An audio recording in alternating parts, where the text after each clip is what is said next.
Watching movies and dying inside. Watching movies and dying inside. Hi there, gang. Welcome back to Watching Movies and Dying Inside. It's time again for another double feature, and today we're looking at 1984's Police Academy, directed by Hugh Wilson, and 1985's Police Academy 2, Their First Assignment, directed by Jerry Paris. I'm watching them back to back because there's a lot of Police Academy movies, and I'm doing this in response to a viewer comment on my video for Hot to Trot, where they suggested I look at other Bobcat Goldthwait movies, specifically Police Academy 3 and 4. And I figured if I was going to watch those, I should probably check out the first two, since I've never seen them. I think I've only seen one Police Academy movie, and I'm not sure which one it was. I'm not really sure. I saw it at a sleepover at a friend's house when I was a kid, because I'm pretty sure it was just on TV in the middle of the night. I know a few of the cast members, like Steve Guttenberg, Kim Cattrall, Bobcat Goldthwait shows up at a point, but I'm going in pretty cold. But the plan is to definitely watch Police Academy 1 and 2 now, and then 3 and 4 eventually. I think there's 7 in all. It's kind of wild to think that they did one every year from 1984 to 1989, but there you go. I'm kind of interested in getting to Police Academy 7, Mission to Moscow, because Christopher Lee and Ron Perlman are in it, which is pretty cool. So I guess as always, we're going to dive on in and hope for the best. Watching movies and dying inside. Oh hey, the Police Academy music. I definitely remember that music. Like that's a pretty iconic theme song right there. So also, I'm pretty sure I saw a Bank of Montreal building there. It kind of makes me think they filmed this somewhere in Canada. So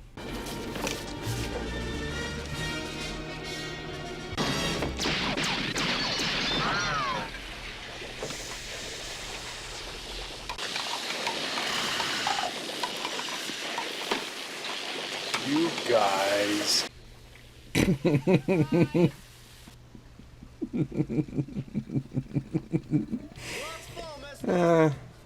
that's a dumb joke, but it got me. You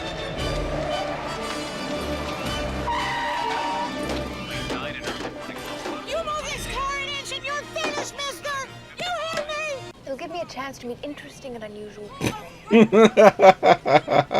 People who aren't like you and me. This movie's gotten me a few times already, so, I mean, it's about what I was expecting, but I, appreciate the solid gigs. After those 12 weeks, some of you will be police officers and some of you will not.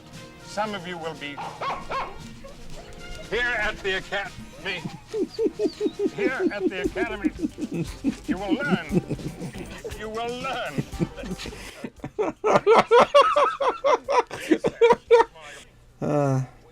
It's still kind of going through the motions of introducing the characters and setting up the whole premise, the idea that they want the cadets to quit, but Mahoney is there and he can't, he needs to get thrown out. The gigs are making it work so far. The characters are all pretty stock, but, it's that kind of movie. It's a comedy, you need the characters to be broad. That wasn't very funny this morning. I wasn't trying to be funny. I'd give anything to see your thighs. I don't suppose you describe them for me. I don't know if Mahoney is acting like a creep so he can get thrown out, or if we're supposed to think he's charming because, because it was the 80s. Oh, my stars. Okay. I guess I shouldn't be too surprised that there's a women's shower scene in an 80s comedy. Pretty sure there was even one in 16 Candles, and that was PG. This movie's been fine so far, just not giving me a lot to talk about because it's one of those 80s comedies where the plot was kind of incidental to going from gag to gag. Like Caddyshack. Jokes are all built around the fact that it's on a golf course, and this is all built around it being a police academy. Oh, I like this song.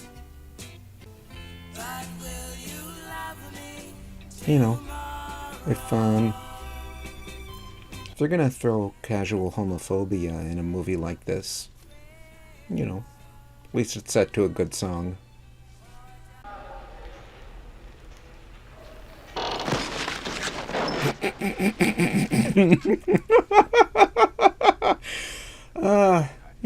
Been a while since there was a gag that got me, so, Gentlemen, please follow me.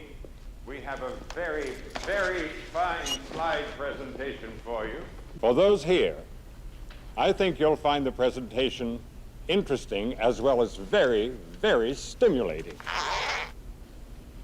George Gaines, he's doing a good job in this role, but I can't help but get kind of Leslie Nielsen, Police Squad, Airplane kind of vibes.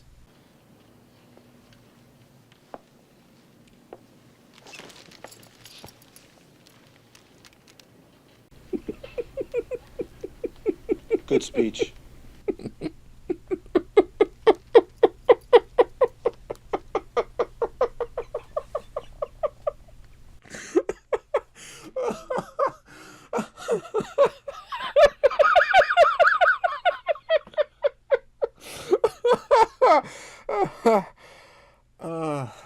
Cripes.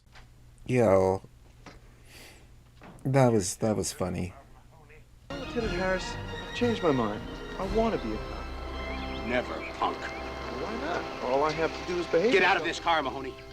His mouth wasn't moving. Huh. Huh? Here, brought you an apple. Thanks.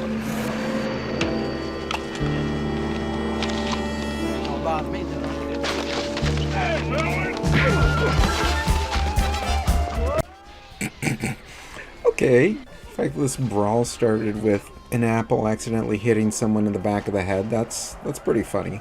Okay, kinda. Okay, here we go. This is what I'm talking about. The whole third act is about the recruits stopping a citywide brawl and riot and looting started by an apple accidentally hitting someone in the back of the head. We got ourselves a movie here, okay?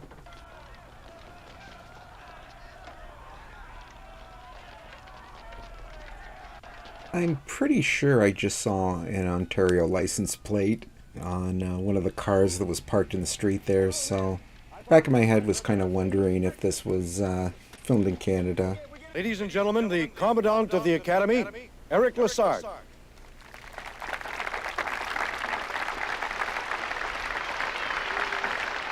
So many unusual events. Checking under the podium, just in case. So that was Police Academy. For a start, I looked up one of the businesses that I, could see the name of during the whole riot scene, and it was in Toronto. But then, at the very end of the film, it said special thanks to the city of Toronto. So, kind of glad I was actually able to pick up on that as I was watching it. Dragged a little bit in the back half, but there was enough going on and some fun gigs to keep my attention, but it was waning. I can see why it caught on. Some of the jokes were funny, the characters were all pretty memorable. It was fine, I wasn't dying inside, and I'm looking forward to seeing what comes next in Police Academy 2, their first assignment. Good speech.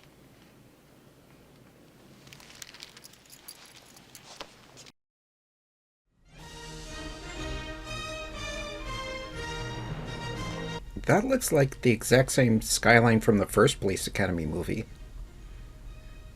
I recognize the Bank of Montreal logo on the building. That would actually be kind of hilarious if they just reused the footage from the first one. Oh hey, Bobcat Goldthwait. I knew he was going to show up in the third and fourth films, but I didn't know he was in the second one. It's kind of a fun surprise. Give it to me! Oh, and there he is. Business is slow. Get a new business or move out of the neighborhood! Okay. Eric, this is Pete. Pete. Your brother. Pete! Oh, very, very nice of you to call. It still really feels like, well, if you told me they wrote the part of Lassard for Leslie Nielsen, I'd believe you. George Gaines kind of brings a avuncular kind of warmth that you might not get from Leslie Nielsen, so it works.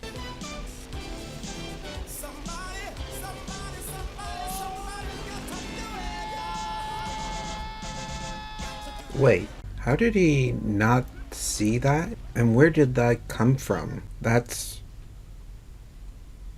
It's a real pleasure. Huh. Special skills that I should know about?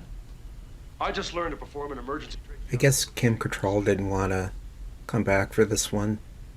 Turned out fine for her. You know, Mannequin was right around the corner. She did fine. Officer Eugene Tackleberry reporting for duty, sir!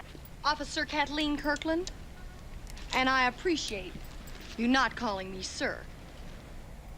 Did she keep her hair hidden in her helmet so she could do a dramatic reveal? The only reason I can see for that would be a dramatic reveal. I might be overthinking it. Oh, good. Good, so you like hygiene, huh? Well, good, then you're gonna like your new partner. So I guess Mauser is supposed to be kind of the adversary in this film on the force, but he's not, like, kind of funny. Like, you're not looking for him to get his comeuppance like you were with Lieutenant Harris in the first film. Not that Harris was like a laugh riot, but he was kind of a stuffed shirt you wanted to see taken down a peg. This guy's just a jerk. Hey, you sure you don't want me? I'm on a diet. You can tell that this was kind of a rush production, coming out so fast after the last film, because the characters in the first film were kind of fleshed out and developed, and they were types, but they had more going on than just being the shy one, the gentle giant, the ladies' man, the nebbish one. In this, the characters are just the types. Like, that guy is just the slob.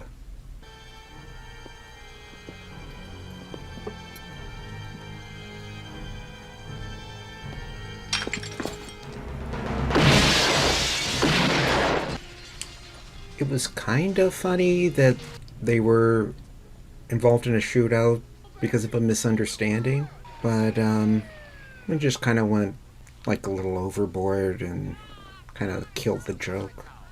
Attention! I need beer up here! Now! Kind of wondered if Bobcat Goldthwait was going to show up again, because he was kind of prominently in the credits. I started thinking that he wasn't going to show up because it's been like a half hour. Oh no, Lou. Lou, good dog, Lou. Oh no. Oh no, Lou. No, Lou. Yeah, this really isn't as good as the first one. M15, up on 15 in progress at the Blue Oyster Bar. It kind of feels like there's even less plot in this movie than the first one. This feels like the kind of sequel they used to do where it was all about hitting the same kind of character beats and giving the audience something familiar to get them to go back to see the second film. Get people in the seats without trying too hard. It just doesn't feel like a full sequel. Just like an extension or like an add-on to the original film, rather than like its own thing. What for? They're trying to raise money to clean up the neighborhood. Oh, hey. It's been a half an hour. It's time for another Bobcat Goldthwait appearance. They're gonna have a fast meal! Yeah, big one. I hate fast wheels! I got a bad stomach. That makes me sick. Well, I'll go on if you go on with me. The idea of having him play this hypersensitive thug is actually, that's, I wouldn't say I'm laughing out loud, but it's definitely like the most entertaining part of the movie. Yeah, there's a lot about this movie that doesn't work, but Bobcat Goldthwait is, he's been in 3 scenes, probably a minute and a half of screen time, and by far the best part of the movie. Yeah, the big problem with this is that the new characters are really dull and unfunny, and they're taking screen time away from the characters from the first film, which means that, like, the only characters that have done anything have been Tackleberry with his romance subplot, and then Mahoney getting things to do because he's basically the main character. The other characters just have shown up in scenes here and there, but are barely in the movie. Pretty good, huh? I'm sorry, kid. Huh? It's all right, huh? All right, get off. Oh, good. This shtick is not working. I'm not even sure where the movie's going. It just feels like they're trying to just hit that 90-minute runtime, trying to draw it out long enough. This isn't the worst film I've ever seen, but it's, this hasn't been easy to get all the way through. You got a name? What do they call you? Jughead. Jughead. My mother's name is Jughead. Oh, well, I've been thinking of changing it. Why? That's a good American name. Yeah. This is probably the only thing that's actually working in this film. You're a cop. And you're an ugly cop. Okay. I'm glad he's showing up more because I was getting very close to dying inside. It makes you wonder, like, how much was in the script and how much he ad-libbed, because there's parts that are just really off the wall. Pick up the gun. That didn't hurt. That didn't hurt. That didn't hurt. That hurt. So that was Police Academy 2, their first assignment. It was really lacking in whatever structure the first film had, trying to hit a lot of the same character beats, but without putting in the time to develop a story for them to play out. But even with his limited screen time, Bobcat Goldthwait was really original as Zed, the gang leader. I mean, I wish he were in the film more, but he made the most of his screen time, and it's fun knowing he's going to come back. Yeah, that was Police Academy 1 and 2. I don't know when I'm going to be getting to 3 and 4, but, you know, I will be doing that, and presumably checking out the rest in the series. So, yeah.